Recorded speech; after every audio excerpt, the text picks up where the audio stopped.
আমার পক্ষে আপনার সাথে মেলামেশা করা সম্ভব নয় বিজয়বাবু। বিজয়বাবু? কেন সম্ভব না? কেন অসম্ভব? তাই বাবু, এই বাগান থেকে এসছেন। আপনি আমাকে চিনতে পারছেন না স্যার? ও হ্যাঁ, আপনি তো শশাঙ্ক বাবু। আগে হ্যাঁ হ্যাঁ হ্যাঁ, আসলে বছর পাঁচেক প্রায় বাগানে যাতায়াত নেই তো, চিনতে তাই একটু সময় লাগে। বসুন। দাশু, যা। আপনি তো শিক্ষক, আপনার কাছে আমার একটা প্রশ্ন আছে। বলুন। আচ্ছা বলুন তো শশাঙ্ক বাবু, লোহা দিয়ে কখনো হীরের আংটি গড়া যায়? হীরের আংটি কেউ লোহা দিয়ে গড়ায় শশাঙ্ক বাবু? আপনি ঠিক কি বলছেন আমি বুঝতে পারছি না স্যার। বুঝেও না বোঝার ভান করছেন, ভনিতা করবেন না। আপনি কি জানেন না আপনার মেয়ে আমার ছেলে বিজয়ের সঙ্গে মেলামেশা করে? আগে হ্যাঁ, ওরা দুজনে দুজনকে ভালোবাসে। ভালোবাসে? হ্যাঁ। আমার একমাত্র ছেলে, এই বংশের হিরে, তার অল্প বয়সে নির্বুদ্ধিতার সুযোগ নিয়ে তাকে ভালোবাসার ফাঁদে ফেলে ছেঁড়া কাতায় শুয়ে বাপ মেয়েতে চাঁদ ধরবার চেষ্টা করছেন। আপনি কি বলছেন স্যার? আপনার সাহসের বলি হারিয়ে যায়। দেখুন, ইনি হচ্ছেন রাজেন রায়, আমার দাদু। ব্রিটিশ সরকার রায় বাহাদুর খেতাব দিয়েছিলেন। আর ইনি হলেন উমাশঙ্কর মৈত্র, ত্রিপুরার জমিদার, যার একমাত্র মেয়ে ছিলেন বিজয়ের মা। আপনি নিশ্চয়ই বুঝতে পারছেন যে আমার ফ্যামিলির স্ট্যাটাস বা আমার স্ট্যান্ডার্ডটা কি।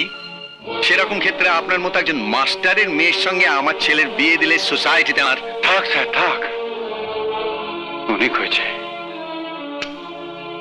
আপনাকে আর কিছু বলতে হবে না।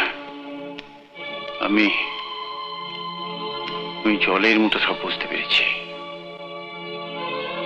আমাদের মতো গরিব মাস্টার, আমাদের আবার মান সম্মান কিসের?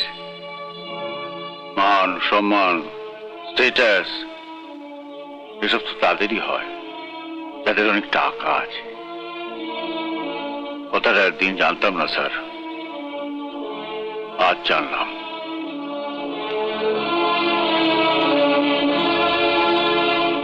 একটা কথা,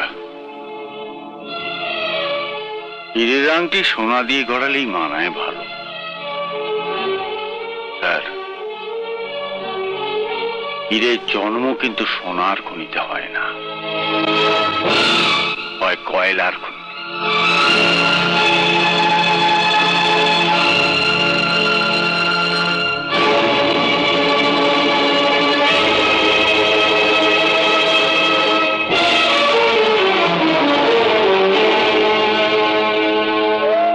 বাবা, বাবা, এ তুমি কি করলে?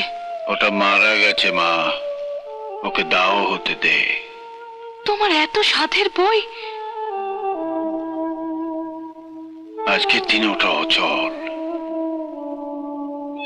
এতদিন মিথ্যে শিখেছি, আর ছাত্রদেরও শিখিয়েছি স্বদেশে পূজ্যতে রাজা, বিদ্বান সর্বত্র পূজ্যতে।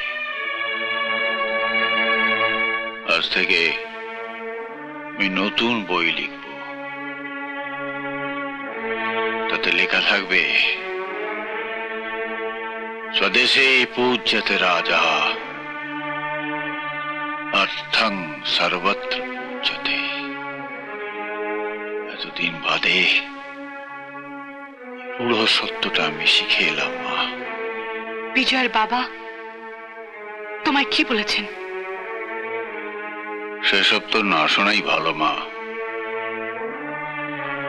তবু বাবা হিসেবে একটা কথা তোকে জানানো আমার কর্তব্য, তাই বলছি। সংসারের রথটা গড়িয়ে চলে দুটো চাকার উপর ভর করে। একজন পুরুষ, একজন নারী, স্বামী আর স্ত্রী। কিন্তু দুটো চাকা সমান মাপের হওয়া উচিত। এদের একটা যদি ছোট মাপের হয়, তাহলে রথটা সেদিকে হেলে পড়ে। তার গতি চায় বন্ধ হয়ে। সমস্ত ভার গিয়ে পড়ে ওই ছোট চাকাটার উপরেই। সেই চাপ সহ্য করতে না পেরে সেটা হয়তো ভেঙেও যেতে পারে, কিন্তু সংসার দোষ দেয় তাকেই, কারণ সে যে মাপে ছোট। আর আজকের দিনে কে ছোট আর কে বড় তার মাপকাঠি তো একটাই, টাকা।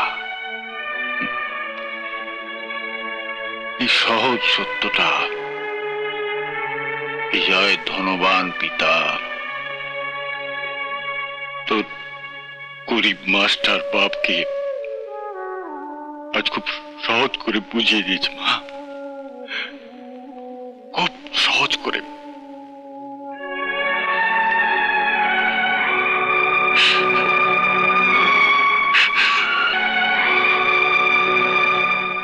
মাধবী, দরজা খোলো, আমি বিজয়। মাধবী, মাধবী দরজা খোলো। মাধবী, প্লিজ একটিবার দরজা খোলো। মাধবী, এই তো, তুমি দরজা খুলছিলে না কেন? খোলা উচিত নয় তাই। মানে? আপনি আমায় ক্ষমা করবেন, আমার পক্ষে আপনার সাথে মেলামেশা করা সম্ভব নয় বিজয়বাবু। বিজয় বাবু, কেন সম্ভব নয়? কেন অসম্ভব তাই। অসম্ভব? এ কি বলছো তুমি? এই শোনো, আমি